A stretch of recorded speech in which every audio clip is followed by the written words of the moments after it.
Hello and welcome back to another episode of Rangers Rando. Sorry I took so long to make another video, just with the holidays and with the holiday break of hockey and then also the World Junior. There was a lot of things going on, but we're back now full force. We're just past the halfway point of the season, and the Rangers are really showing you what type of team they are. We've seen since the infamous helmet throw that they can battle back from adversity. They've been playing great. I think they might have 3 losses in regulation since that game against Chicago, and they've had plenty of comeback wins. At the beginning of the season, I think I would say I didn't have much faith in the Rangers' ability to pull out wins and to win those gritty style of games, but now it's seeming clear that this team can win games coming from behind and can win those playoff style or atmospheric games. I think they're really just waiting to get into the playoffs so that the stakes are higher and they can get back to what made that run so great. It's just playing simple, good hockey. That said, they have the second toughest schedule going forward now in the entire league.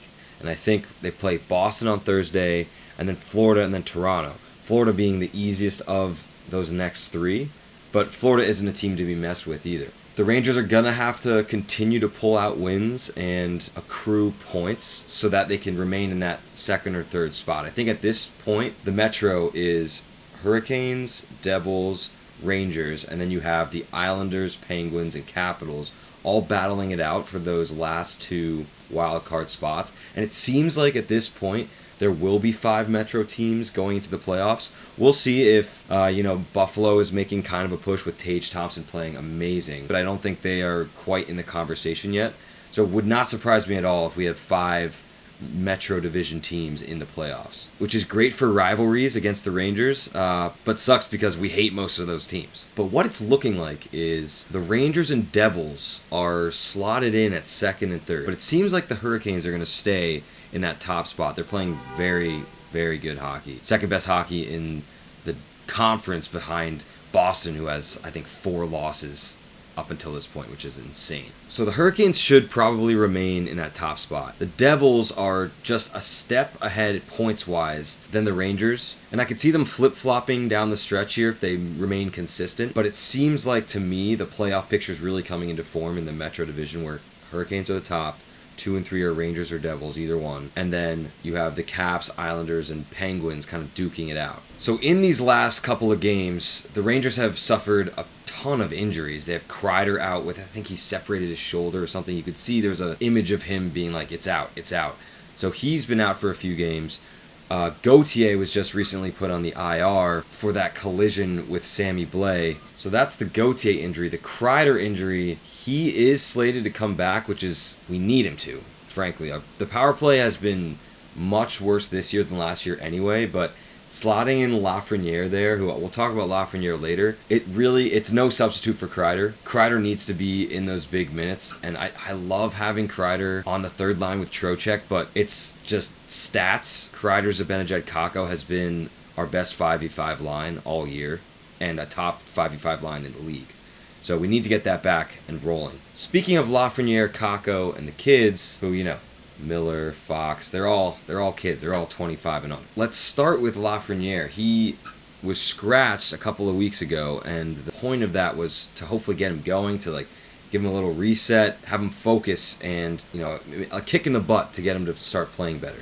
It hasn't really taken that effect. He doesn't have the points that we would expect from a first overall, and when we scratched him all over the league, teams were calling like, oh, are you interested in trading Lafreniere? We'll take Lafreniere. All indications are the Rangers don't want to do that.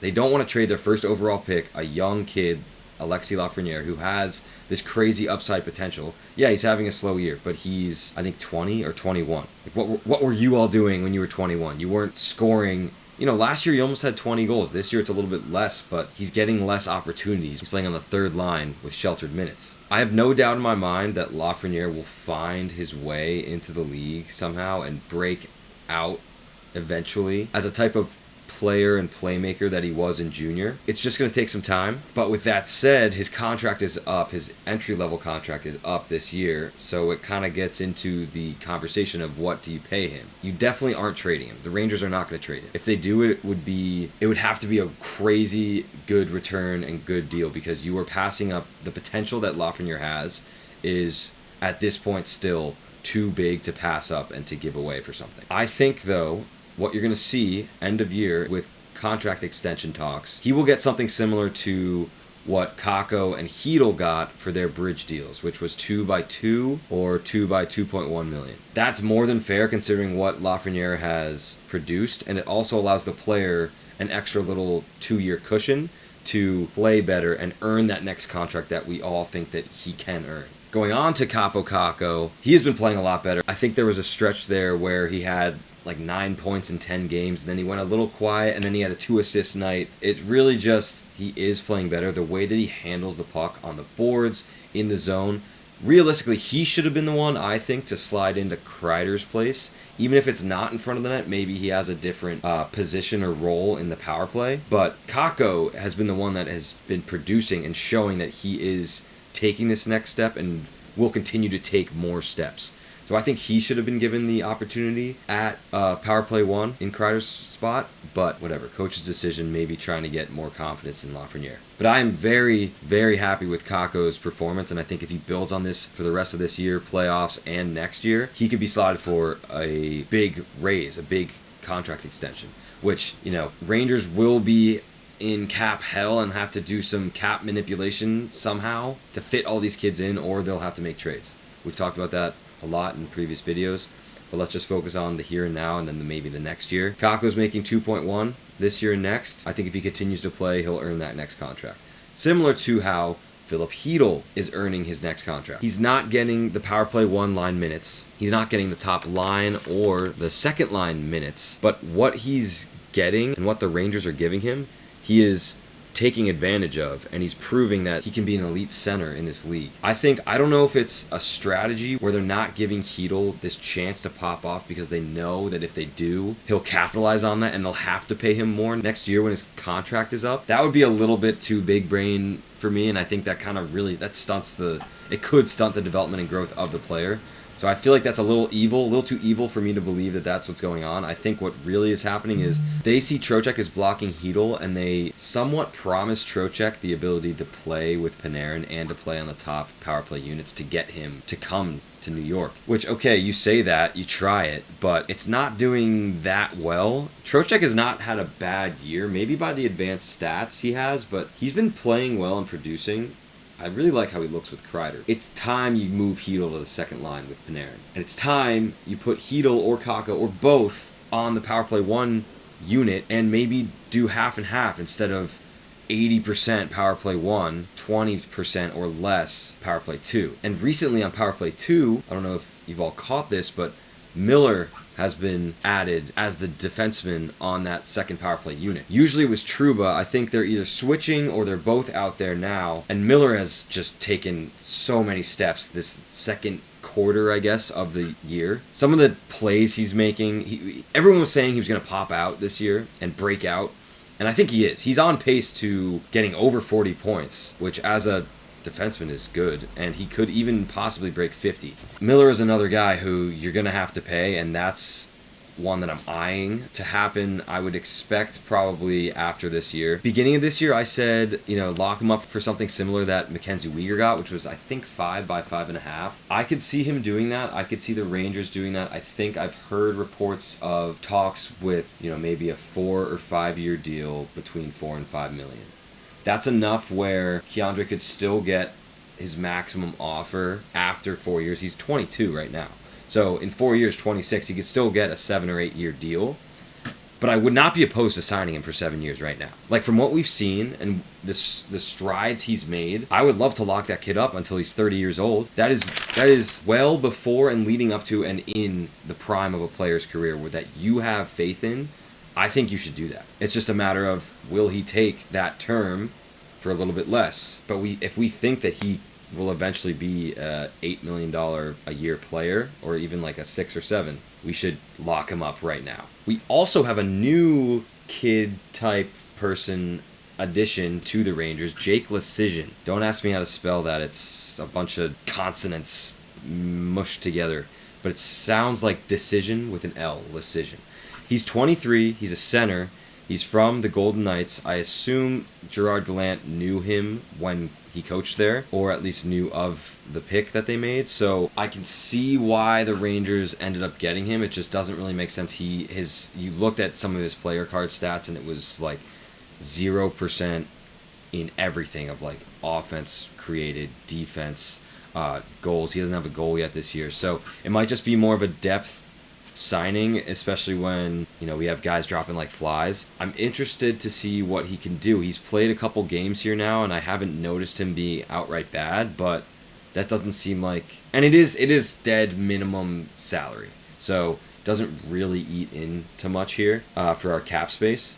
But it's just an interesting move that I don't know if it immediately helps your team. So we'll see what Jake does. Maybe, you know, I always hope with these types of guys that we make another team look silly and the guy starts just producing and needed to change the scenery. I don't think that's going to happen with Decision, but maybe he can find a way to contribute, similar to how like Jimmy Vesey found a way this year.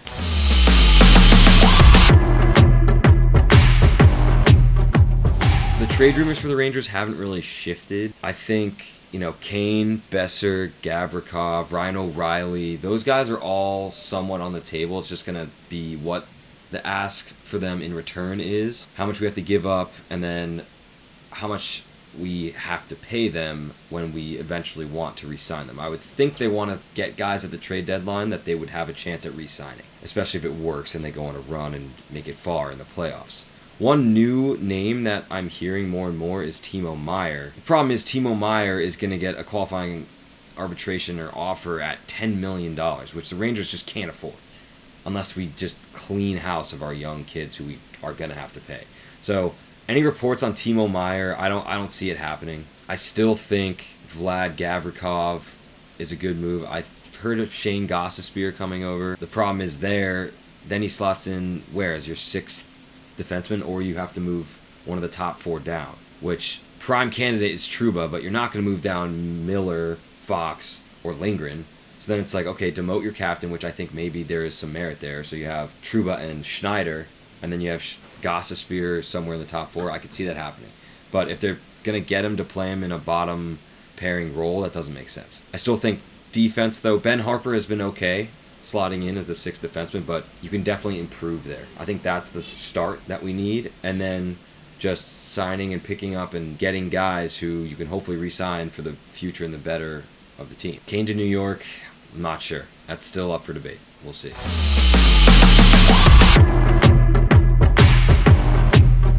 That's it for me. The All-Star break is around the corner. Igor Shesterkin is an All-Star. I think the voting is closed at this point, but we'll see if another Ranger gets in. Could be Fox, could be Miller. He's been playing great. And obviously Panarin and Mika always deserve a look too. I can't wait. The All-Star game is a little hokey, but I'll definitely check it out. Some of the skills competitions they've been putting together has been worth a tune in, so looking forward to that. But yeah, tough schedule ahead. Rangers are going to have to pull out some wins here and just bolster that spot in the Metro out of the wild card spot. They really need to just secure one of those top three, and I think they can do it. Let's go Rangers!